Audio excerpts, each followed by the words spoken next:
हम लोग बोलने से पहले सोचते नहीं हैं और फिर हम कहते हैं कि मैं तो बात मुंह पे करता हूँ, मैं ते किसी को डरदा नहीं, मैं ते किसी को लैके नहीं खांदा, मैं तो गल मुंह ते करना वा।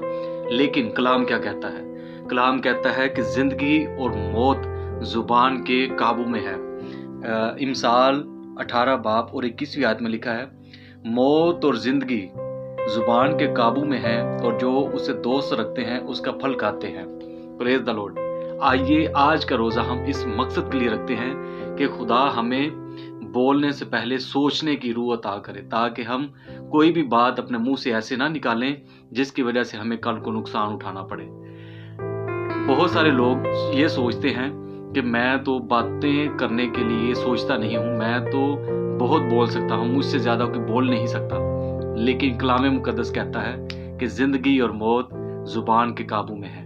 तो आइए आज का रोज़ा हम इसी मकसद के लिए रखें कि हम बोलने से पहले उसको सोचें और समझें और फिर किसी से बात करें। फिर अगर आप ऐसा करेंगे तो आप बहुत बड़े बड़े मामलात से, मसाइल से बच जाएंगे। आप अपनी ज़ुबान को काबू में रखें और पूरी ज़िंदगी को फतह कर सकते हैं। जब हम मूसा की एग्जाम्पल लेते हैं तो मूसा ने जब क़यादत संभाली तो एक बहुत बड़ी कौम उसके खिलाफ बुड़बुड़ाती थी, लेकिन उसने हमेशा सब्र किया और खुदा के सामने अपने मामलात को रखा। वो उनके सामने बोलता नहीं था। इसलिए हमें अंजील मुकद्दस के सूरमाओं से सीखना है और हमने कंट्रोल करना है और बोलने से पहले सोचना है, ताकि हम जिंदगी के वारिस बने, मौत के नहीं। God bless you.